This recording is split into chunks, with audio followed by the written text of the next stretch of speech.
나오신 여러분들 위해 하나님의 크신 은혜와 복이 임하시기를 주님의 이름으로 축원합니다.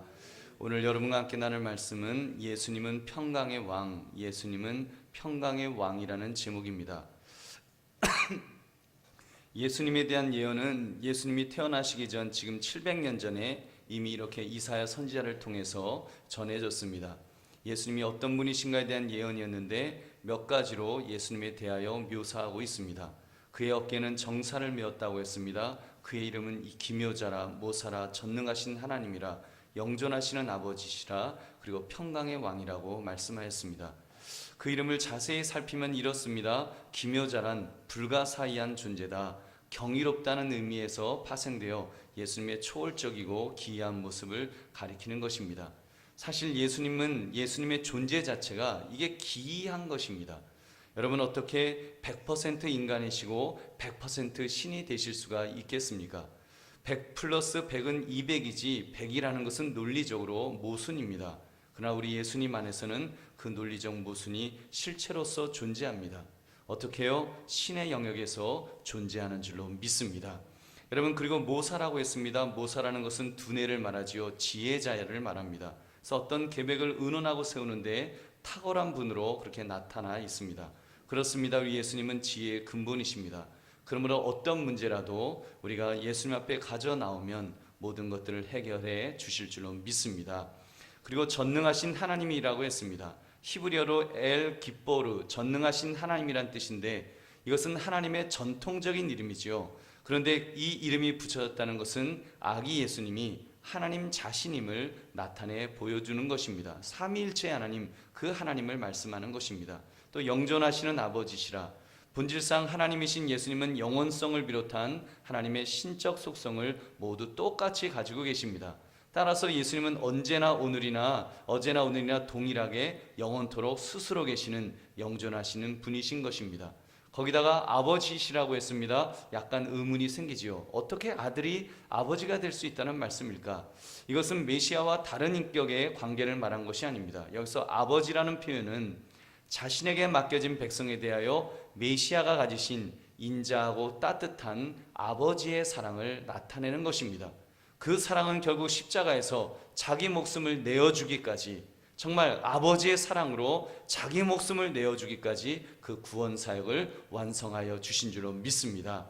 그리고 오늘 본문의 제목인 평강의 왕으로 불려졌습니다. 평강의 왕, 즉 평화의 왕자라는 말입니다. 근데 우리 예수님은 세상 왕들이 가진 그런 물리적인 힘에 의존하는 그런 권세가 아니십니다. 예수님은 세상을 평화적인 방법으로 통치하실 것입니다. 이것이 우리에게 얼마나 큰 위로를 주는지요. 그래서 여러분, 성탄절을 앞에 두고 우리가 이런 꿈을 꿔봅시다. 하나님 이 땅의 평화의 왕이신 예수님께서 통치하시는 그런 세상이 되게 하옵소서. 적어도 우리는 믿음의 사람으로서 이 꿈을 꾸고 이 기도를 드려야 합니다. 그리고 그렇게 기도할 수 있습니다. 여러분, 적어도 내가 정말로 2000년 전에 이 땅에 오신 예수님을 우리가 믿는다면 우리는 그렇게 기도할 수 있습니다.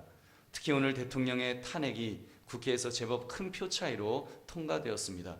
거의 친박적 국회의원들 중에서도 20여 명이 탄핵에 찬성할 정도로 우리가 뽑은 대통령이 탄핵이 되었는데도 아무도 땅을 치며 통곡하지 않는 정말 더 가슴 아픈 현실을 우리는 맞이했습니다. 이번 탄핵은 노무현 대통령 때보다 더 가슴 아픈 그런 탄핵이 된 것 같습니다. 우리가 뽑은 대통령인데 아무도 울어주지 않는 탄핵, 가슴이 시릴 정도로 마음이 아픕니다. 여성 대통령이 불쌍해서가 아니라 이 나라가 처한 현실이 대한민국이 어쩌다가 이 지경까지 왔는가 싶어서 너무너무 가슴이 아픕니다. 물론 인간적으로 생각하면 대통령도 불쌍합니다. 자기 자리가 아닌 자리를 차지해서 본인에게도 그리고 백성들에게도 그리고 돌아가신 아버지 대통령에게까지 누를 끼쳤다고 생각하니 더 불쌍합니다.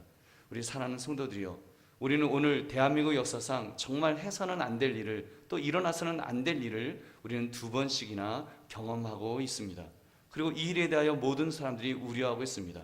탄핵보다도 탄핵 이후의 전국을 어떻게 끌고 갈 것인가, 그것을 많은 분들이 염려합니다. 아마도 여러분도 많이 염려가 되실 것입니다. 특히 나라의 안녕과 질서는 결국 그 우리의 삶과 직결되어 있기 때문에 더 불안합니다. 근데 문제는 이 난국을 해결해 줄 구세주가 없다는 것입니다. 아무개는 믿을 만하다. 아무개를 국회로 보내면, 아무개를 청와대로 보내면 나라를 안정시켜 주실 것이다. 이런 믿을 수 있는 인물이 안 보입니다. 그냥 모두 저 사람은 절대로 되면 안 된다, 되어서는 절대로 안 된다는 비호감의 인물만 있을 뿐, 저 사람이라면 이 나라를 정말 잘 이끌어 나갈 것이다, 신뢰할 수 있는 인물이 보이지 않습니다. 나는 신뢰해도 다른 사람에게도 그 공감을 줄 만한 그런 폭넓은 지도자가 안 보인다는 말입니다. 그래서 모두가 불안해하는 것입니다. 모두가 절망이라고 느끼는 이유는 우리를 구원해 줄 구원자가 보이지 않기 때문입니다. 이럴 때 여러분 어떻게 해야 될까요? 여러분, 우리 예수 믿는 사람으로서 우리가 할 수 있는 것이 무엇일까요? 여러분, 저는 그 해답을 성탄절을 앞에 둔 우리 주 예수 그리스도 우리의 구원자에게서 찾을 수 있다고 믿습니다. 여러분, 왜냐하면 그런 평강의 왕으로 오셨기 때문입니다. 평강의 왕, 그가 오시면 평화가 있다고 했습니다. 사랑하는 성도들이여, 이미 우리는 예수님의 초월성에 대해서 말씀을 나누었습니다. 어깨에 정사를 메셨고 기묘자라 모사라 전능하신 하나님이라 영존하시는 아버지시라 평화의 왕이라고 하셨습니다. 여러분, 정말 우리 그 예수님을 우리가 믿는다면 우리가 무엇을 할 수 있는지, 또 우리가 무엇을 정말 해야 할지 우리가 그것을 깨달아야 될 것입니다. 지금 이런 형국 앞에 지금 이런 상태에서 우리 예수 믿는 사람들이 무엇을 해야 될지를 우리는 깨닫고 또 우리는 꿈을 꿔야 됩니다. 하나님, 앞으로 우리 대한민국이 이런 나라가 되게 해달라고 우리가 꿈을 꿔야 되겠죠. 오늘 말씀처럼 평강의 왕으로 오신 그 예수님을 생각하면 여러분, 우리는 다른 세상 사람들은 절망이라고 말할지 몰라도 여러분, 우리의 마음은 여러분 뜨거워져야 될 줄은 믿습니다. 우리의 마음 막 기대가 생겨야 돼요. 적어도 성탄절을 앞에 두고 우리가 예수님을 정말 의식하고 의지한다면 여러분, 우리의 마음이 뛰어야 됩니다. 그리고 오히려 절망이다고 말하지 말고, 우리나라 큰일 났다라고 말하지 말고, 우리는 꿈을 꾸면서 하나님, 정말 하나님이 통치하시는 그런 나라가 되게 해달라고 우리가 기도한다면 하나님은 우리나라를 분명히 붙들어 주실 줄은 믿습니다. 우리 주님을 평화의 왕으로 오신 우리 주님이 희망이시구나, 교회가 희망이구나 하는 것을 깨닫게 될 것입니다. 그러면 오늘 말씀을 의지하여 이런 나라가 되게 하소서 우리 함께 기도합시다. 여러분, 첫째, 하나님의 정사와 평강의 더함이 무궁한 나라가 되기를 기도합시다. 정사라고 하는 것은 하나님의 통치를 말합니다. 그 통치하심이 확장되어야 합니다. 그동안 우리나라의 문제가 무엇이었습니까?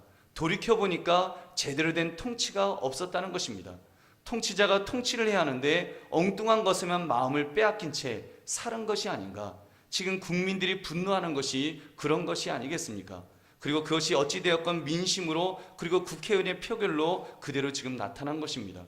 그리고 평강의 더함이 무궁한 나라가 되기를 우리 기도해서 정말 하나님, 주님이 다스리는 나라는 평강 있는 나라가 되게 해달라고 우리 기도해야 됩니다. 혼란이 아니라, 폭력으로 만들어진 나라가 아니라 평화스러운 나라 말입니다. 분노로 움직이는 나라가 아니라 하나님의 공의와 자비로 그렇게 세워지는 그런 나라가 되도록 우리는 기도해야 됩니다. 그렇습니다. 예수 믿는 사람은 이런 모습이 또 우리도 있어야 됩니다. 예수님을 닮아간다고 한다면 이런 모습으로 살기 위해서 여러분, 일단 자기 자신부터 그렇게 살려고 애를 써야 됩니다. 그것은 바로 정사와 평강 있는 삶을 말합니다. 일을 할 때는 똑부러지게 일할 줄 알아야 됩니다. 사실 그동안 벌어졌던 국정농단은 엄밀히 말하면 하나님의 나라가 농단을 당한 것입니다. 왜요? 이 땅의 나라에 하나님의 나라가 확장되어야 하니까요. 이 땅에 하나님의 나라가 점점 커졌어야 되니까요. 그런데 여러분, 이 땅에 하나님의 통치가 있도록 하는 것이 우리의 바람이며 목적인데 그 정반대로 갔다는 것, 그것이 얼마나 우리 가슴 아픈 일인지요. 그동안 정반대로 갔었다는 것을 보면서 이제는 우리가 더 깨어서 기도해야 될 때인 줄로 믿습니다. 여러분, 우리가 더 정신 차려야 됩니다. 우리가 깨어서 기도해야 됩니다. 그래서 위정자들이 제대로 일하는 나라가 되도록, 대통령이 제대로 일하는 대통령이 되도록, 장관이 제대로 일하는, 국회의원이 제대로 일할 수 있는 그런 나라가 되기를 기도해야 될 줄은 믿습니다.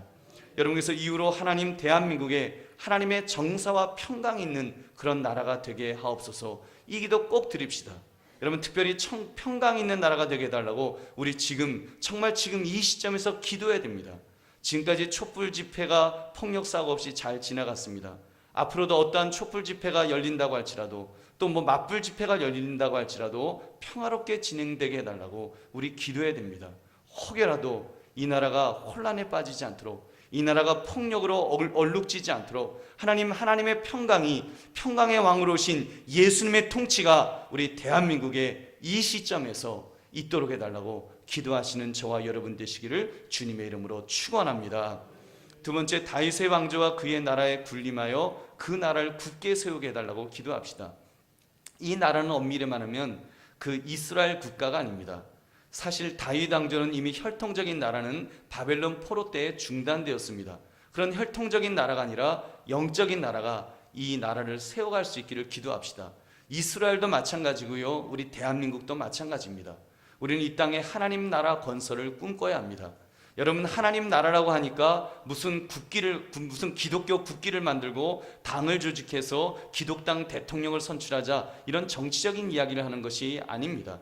여러분, 교회가 정치적이 되면 이미 교회로서의 역할은 퇴색되었다고 보아야 합니다.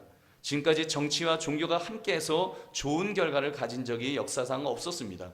종교가 권력 맛을 들이면 더 심하게 타락하지 결코 좋은 나라를 세울 수가 없습니다. 오히려 우리 교회는 영적인 면에서 더 에너지를 집중해야 될 줄로 믿습니다. 우리는 영적인 하나님 나라의 설립을 꿈꿔야 합니다. 이 땅에 이미 임하신 하나님의 나라가, 예수님이 왕이 되시는 하나님의 나라가 더 강하게 임하시도록 애쓰는 것입니다. 그 일에 내가 쓰임받는 것입니다. 먼저 내가 삶의 현장에서 하나님의 통치가 임하도록 그렇게 애를 써야 됩니다. 이번과 같은 사태를 보며 예수 믿는 정치인들이, 예수 믿는 누군가가 예수님으로 인해서 영향력을 끼쳤다면, 더 영향력을 끼치는 나라가 되었더라면, 여러분 정말 우리 그런 나라를 만들기를 꿈꿔야 된다는 것입니다.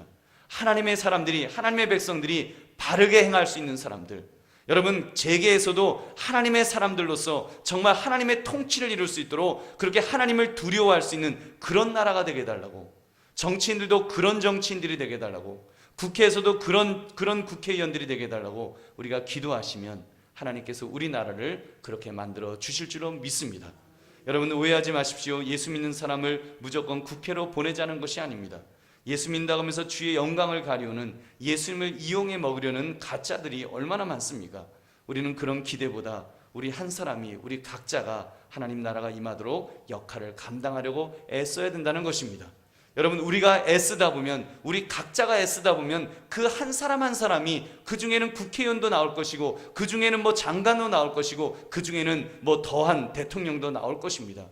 여러분 정말 그런 분들, 정치력에 의해서 만들어지는 것이 아니라 정말 하나님의 나라가 이 땅에 영적으로 임하기 위해서, 영적인 하나님의 나라를 만들기 위해서 영적인 사람들, 정치적인 사람이 아니라, 세상적인 크리스찬이 아니라 정말 영적인 크리스찬들이, 영적으로 깨어있는 크리스찬들이 이제 그런 일들을 맡게 되었을 때 그 일을 감당할 수 있는 그런 인물들이 많이 생겨나기를 여러분 기도하시기 바랍니다. 그러면 하나님께서 우리나라를 그렇게 붙들어 주실 줄은 믿습니다. 그래서 여러분 정말 이 땅에 그런 나라, 하나님의 왕자와 그의 나라가 군림해서 정말 하나님의 왕자가 이 땅에 굳건하게 세워질 수 있는 그런 나라를 만드시기를 기도하시기를 주의 이름으로 축원합니다. 셋째, 영원히 정의와 공의로 나라가 보존될 수 있기를 기도해야 됩니다. 이 땅에 하나님의 정의와 공의가 있었다면 이런 일이 일어나지 않았을 것입니다. 세상의 법만으로는 한계가 있습니다. 그것 가지고는 안 됩니다. 여러분 사실 미국과 같은 법치국가에서도 닉슨과 같은 대통령이 탄핵이 된 적이 있었습니다. 세상 나라는 안 됩니다. 세상 나라는 언제나 불법이 있고 죄악이 관영해 있습니다. 그러나 여러분 하나님의 나라는 아닙니다. 예수님이 통치하시는 나라, 평강의 왕이 통치하시는 나라에는 하나님의 정의와 공의가 있습니다. 여러분 만약 대한민국에 하나님의 정의와 공의가 있었더라면 이런 끔찍한 일이 일어나지 않았겠지요. 그런 점에서 우리는 나라를 위하여 기도할 때 좀 구체적으로 기도합시다. 하나님 평강의 왕이 통치하시는 나라가 되게 하옵소서. 그리고 이 땅에 하나님의 정의와 공의로 이 나라가 보존되게 해달라고, 하나님의 정의와 공의로 이 나라가 보존될 수 있도록 해달라고 기도하면 하나님이 붙들어 주실 줄은 믿습니다. 이것은 성도의 마땅한 의무입니다. 우리가 이 기도 제목을 놓고 정말 주님 앞에 기도해야 됩니다. 그래서 다시는 이런 일이 일어나지 않도록, 다시는 우리가 우리 손으로 뽑은 대통령을 탄핵하는 그런 일이 또 발생하지 않도록, 여러분 우리가 그냥 맹놓고 있으면 또 안 일어나려고 우리가 어떻게 합니까? 우리가 정말로 하나님 이제는 하나님의 정의와 하나님의 공의가 있는 그런 나라 되게 해달라고 우리가 기도하고 우리가 깨어있으면 여러분, 우리의 기도가 땅에 떨어지겠습니까? 하나님께서 우리의 기도를 들어주실 줄은 믿습니다. 그럴 때 여러분, 성경은 말씀합니다. 만군의 여호와의 열심히 이를 이루시리라. 만군의 여호와의 열심히, 하나님의 열심히, 하나님이 하시면 그런 일을 이루어 주실 것입니다. 하나님께서 이 땅을, 이 나라를 분명히 지켜주실 것입니다. 그러면 여러분, 이번 성탄절을 앞에 두고 우리 평강의 왕이신 예수님이 다스리는 나라가 되기를 기도함으로써 하나님이 지켜 보호하시는 복을 받는 나라가 되시기를 주님의 이름으로 축원합니다.